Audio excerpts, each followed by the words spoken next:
Now, I will describe a scene for you from a Doctor Who TV show. And hopefully, if you guys know the scene that I'm talking about, you can post it in the comments. Because I generally don't know where to find it. But again, I have seen it. And it was carved onto my brain. It actually did psychic damage to me. And so hopefully, me telling it to you in words without showing it on the screen, you will be able to understand my trauma. There's this scene where this doctor is actually hit with some sort of laser, like a doom ray or some shit. And he then splits into two doctors. Like, it has the special effects where another man is coming out of him. And they're dividing, right? Kind of like a reproduction thing, right? Like from one person is now two. But it feels very sexual in nature, like the moaning, the expression that they're making as these two gentlemen are dividing, and they're the point of the director and the point of the writer was to try and queerify it, if you will, to try and put some sexual tension there. And as this is happening, behind the doctor, there are three women. Obviously, they know much better than the doctor, and they're there to provide the moral guidance and wisdom for what's happening. One of the women is in a wheelchair. All of them are middle-aged, and they seem to enjoy the spectacle of queerness that is partaking in front of them. And so my question is like, how much does the director think I should pay for that? Like when they created that piece of entertainment and they're presenting it to me, how much of my money do they think that is worth? In other words, how much of my labor, right? Like how much of me slaving in the wage cage should that cover the quote-unquote entertainment that I'm seeing? Because I have a feeling it's a lot more than I do. That's it. That's the review for the entire Doctor Who. Like, you don't need to get into the specifics. Oh, they made the Doctor a woman. They made the Doctor black. Then they're probably going to make him transgender next. They're probably going to make him a midget and in a wheelchair. Like, I don't know what interesting and rich plot lines they have in store for the future. But I do know that a lot of people are tuning out. Like, when you see on Twitter a guy that had an entire collection of Doctor Who figurines, like the man was living and breathing Doctor Who. He showed that he spent more than $10,000 on Doctor Who commercial products by showing the actual receipts, like holding the actual receipt in front of the camera, and you can see them behind him. And they're saying that they're tuning out and all their friends are tuning out and it's a bad show. I mean, what else do you need to see? I don't know why this was done, to be honest. Like, it's very bizarre. There are certain shows that did go woke, but at least they didn't dial it to 11. Like, at least they tried to keep it on a 5 or a 6 in order to please the investors, but at the same time, to guarantee that these people will still have jobs. Like, to guarantee that the grift can still go. You know, like, a good virus or a good parasite doesn't kill the host. Like, they make the host suffer, sure, but at least they're trying to keep it alive so that the parasite or the virus can stay alive. What these people have done was that they were incredibly greedy. They were extremely greedy. So, the Doctor Who has the hallmarks of wokeness from top to bottom. The quality of the special effects, which were bad before, they became even worse with the new reiteration. The quality of acting has dropped. The quality of storylines has dropped. They had the community managers from hell that were assaulting and insulting the fan base and saying all the nasty shit about people who don't like their garbage. Like, literally everything. When you think about wokeness, like, this is the whole package.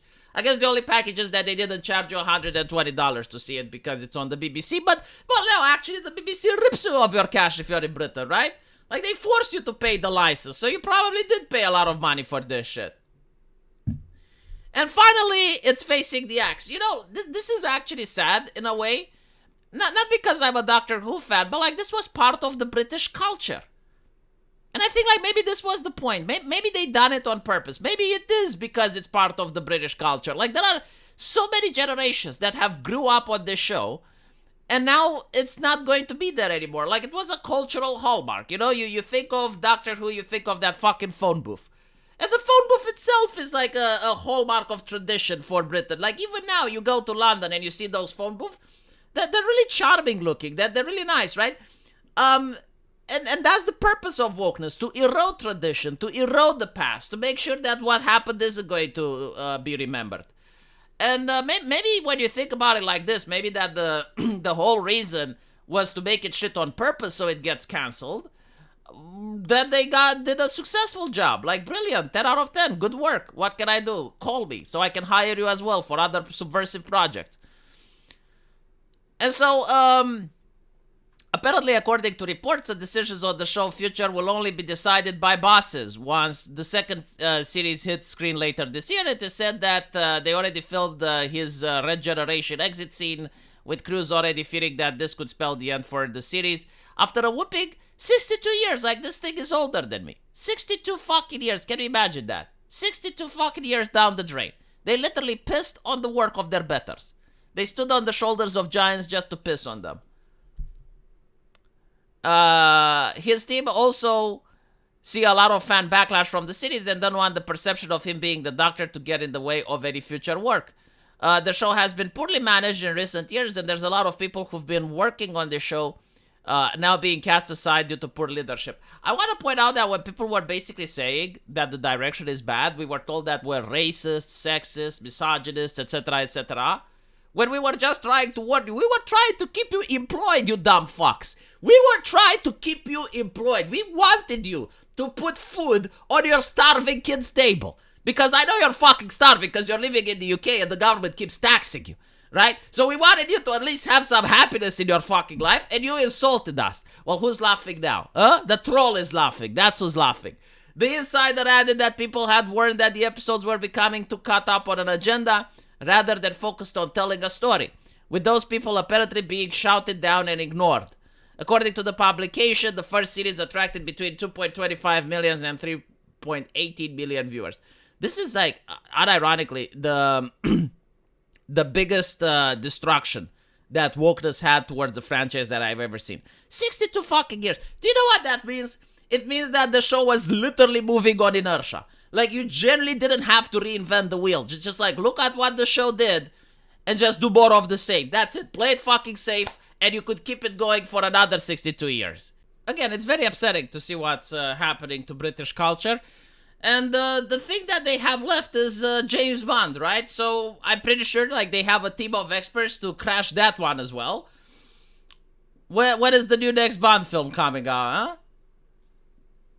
The only thing they can't crash is Mr. Bean, because apparently the actor isn't retarded. Like at least I see his interviews, and I know that he's not going to partake into the destruction of his brand.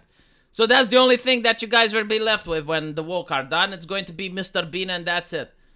Seriously, like, is Britain even producing anything worthy of entertainment nowadays? Genuine question. Like, I'm not taking the piss. I'm actually trying to think. I can't think of anything, actually. There's no TV shows that are worth watching. There's no movies that are coming from the United Kingdom that are a must-see. There's nothing. Like, they have completely destroyed their soft power in the world, their cultural hallmarks. And they used to be a country that gave us, yes, Minister, Doctor Who as well was recognized worldwide. James Bond would always become a must-see whenever it was released. What are they having now? Absolutely nothing. Shameful display. Let me know what you guys think, and I'll see you in the comment section. Take care.